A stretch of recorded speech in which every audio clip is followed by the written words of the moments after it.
आने वाले समय में मेरे को लगता है इनका चुनाव चिन्ह बुलडोजर हो जाएगा। तो आज से 3 महीने पहले वो विकास की राह कहाँ थी कि जहां झुग्गी वहां मकान। ये कौन सी विकास की राह थी? मैंने तो नहीं बोला था, मोदी जी ने बोला था, उनके मंत्रियों ने बोला था जहां झुग्गी वहां मकान। क्यों बोलते हैं जहां झुग्गी वहां मैदान, जहां झुग्गी वहां शमशान? कैसे करोगे? आपने ही तो बोला था जहां झुग्गी वहां मकान। कहां पर है मकान?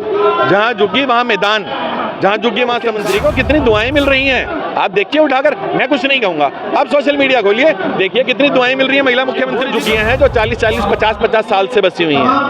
आज 12 साल अगर कोई किसी के घर में बिना किसी कागज के रह जाता है तो वो उस मकान का मालिक बन जाता है। ये कोर्ट का आज हमारा जो लोकतंत्र है वो खतरे में है, उसमें खंजर घोंपा जा रहा है, उसका मर्डर किया जा रहा है। कोई अच्छी बात थोड़ा कि जहाँ जाओ बुलडोजर चला दो, गिरा दो, ये कोई व्यवस्था नहीं, ये कोई विकलता नहीं, ये तो ताना चाहिए।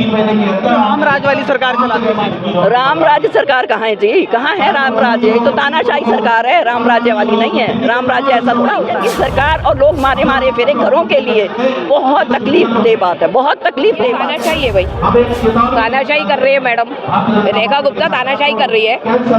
ये झुग्गी इसलिए तोड़ रही है, ये झुग्गी वाला आम पार्टी को वोट देते हैं। किसी के सिर से छत हटाना विकल्प नहीं है, उसके लिए कुछ तो करके दिखाइए कि नहीं है। और ये दिल्ली में नहीं हो रहा, मैं आपकी जानकारी के लिए बता दूं, जहां जहां इनकी सरकार है, हरियाणा में और यूपी में बुलडोजर इन्होंने, मैं तो कह रहा हूं कि आने वाले समय में मेरे को लगता है इनका चुनाव चिन्ह बुलडोजर हो जाएगा। भारतीय जनता पार्टी का चुनाव चिन्ह कमल हट के बुलडोजर होने वाला है। विकास की राह पे चल रहे हैं, सड़कों का जाल बिछा रहे हैं हम लोग। अब विकास की राह पे या तो फिर बम ही गिरा दो, मार दो सबको, एकदम से प्लेन कर दो सब कुछ, ऐसे थोड़ी। अच्छा विकास की राह थी तो आज से 3 महीने पहले वो विकास की राह कहाँ थी कि जहां झुग्गी वहां मकान। ये कौन सी विकास की राह थी? मैंने तो नहीं बोला था, मोदी जी ने बोला था, उनके मंत्रियों ने बोला था जहां झुग्गी वहां मकान। क्यों बोला था? आप ये क्वेश्चन उनसे कर सकते हैं। आज वो बोलते हैं जहां झुग्गी वहां मैदान, जहां झुग्गी वहां शमशान। कैसे करोगे? आपने ही तो बोला था जहां झुग्गी वहां मकान। कहां पर है मकान?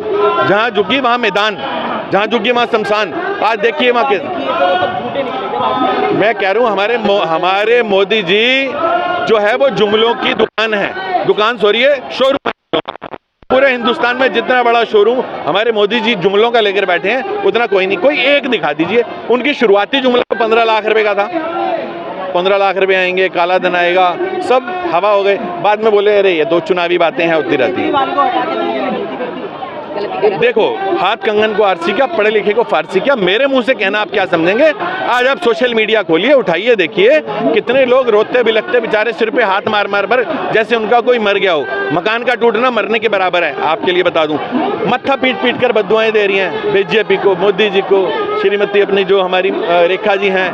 आखिर कहीं ना कहीं कोई एक बददुआ भी लग गई तो क्या होगा? देखो ईश्वर तो है, ये भारत जो है देवी देवताओं का, भगवान का देश है। काम करती है महिला मुख्यमंत्री, दिल्ली को दी अच्छी मुख्यमंत्री। महिला मुख्यमंत्री आप देखिए तो सही, सोशल मीडिया तो उठाइए, महिला मुख्यमंत्री को कितनी दुआएं मिल रही हैं। आप देखिए उठाकर, मैं कुछ नहीं कहूंगा, आप सोशल मीडिया खोलिए, देखिए कितनी दुआएं मिल रही हैं महिला मुख्यमंत्री जी को। गलत कौन बता रहा है? कौन बता रहा है गलत? देखो ये पावर में है, हर चीज इनके हाथ में है, इन पर किसी का जोर नहीं है। ये तो सिर्फ अब ईश्वर की लाठी कोई चलेगी तो चलेगी, वरना नीचे से हम तुम, हमारा कोई जोर नहीं है इनके ऊपर, ना हम कुछ कर सकते हैं। हम तो सिर्फ अपनी, देखो उम्मीद,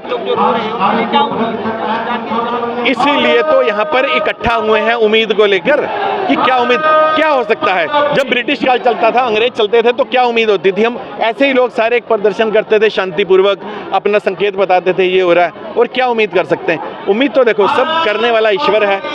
जो कुछ हुआ है, आगे भी जो कुछ अच्छा होगा ईश्वर करेंगे। एक बहुत अच्छी उम्मीद के साथ सब रोते बिलखते अपने ईश्वर से प्रार्थना कर रहे हैं कि बीजेपी को सद्बुद्धि दो, कोई अच्छे अच्छे विकल्प खोज के दिल्ली को या भारत को संवारें, ये ना कि सिर्फ अपने घर भरें। आज तक बात नहीं पहुंच रही है लोगों, ये भी हो सकता है, डाउट नहीं है कि हो भी सकता है कि मोदी जी तक ये बात ना पहुंच रही हो। वैसे ऐसा पॉसिबल नहीं है कि नहीं पहुंच रही।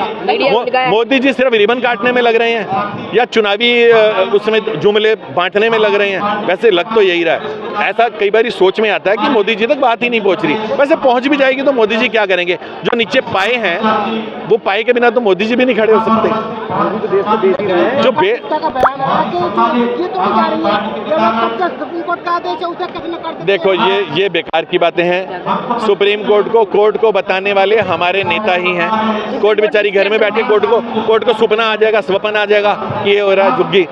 ये वो झुग्गियां हैं जो 40-40, 50-50 साल से बसी हुई हैं। आज 12 साल अगर कोई किसी के घर में बिना किसी कागज के रह जाता है तो वो उस मकान का मालिक बन जाता है। ये कोर्ट का आदेश है। तो जो 50 साल से 40 साल से लोग बैठे हैं वो कौन है? कोर्ट का आदेश है ना। 12 साल बिना किसी एग्रीमेंट के अगर कोई किसी जमीन पर पैर रखकर बैठ जाता है तो वो जमीन उसी की है। प्रॉपर तानाशाही है। ये देखो लोकतंत्र बचाने का ये ड्रेस इसी की तो इसका संकेत दे रही है कि प्रॉपर तानाशाही है। आज हमारा जो लोकतंत्र है वो खतरे में है। उसमें खंजर घोंपा जा रहा है, उसका मर्डर किया जा रहा है।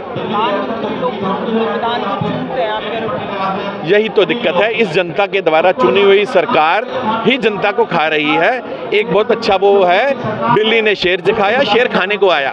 धोखाधड़ी भी तो हुई है ना। हाँ, देखिए सब जगह महिला परेशान है। पहले तो जो 2500 रुपए का वादा किया गया वो नहीं मिला, ठीक है। दूसरा पानी नहीं, बिजली नहीं, कुछ नहीं है। और मैं तो झुग्गी झोपड़ी वालों को बोलूँगी, ईश्वर करे उनमें जागृति आ जाए। और जब जागृति आएगी तो सैलाब आएगा तो तब ये सब सुधरेगा।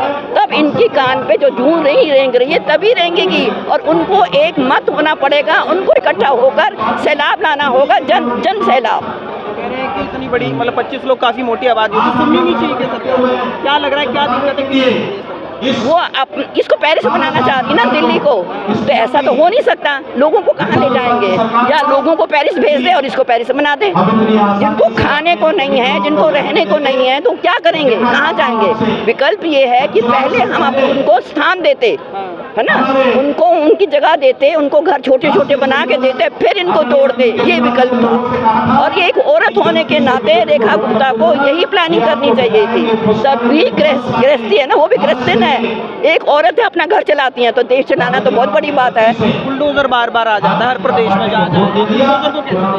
बुलडोजर कोई अच्छी बात थोड़ा कि जहाँ जाओ बुलडोजर चला दो, गिरा दो। ये कोई व्यवस्था नहीं, ये कोई विकल्पता नहीं, ये तो ताना चाहिए।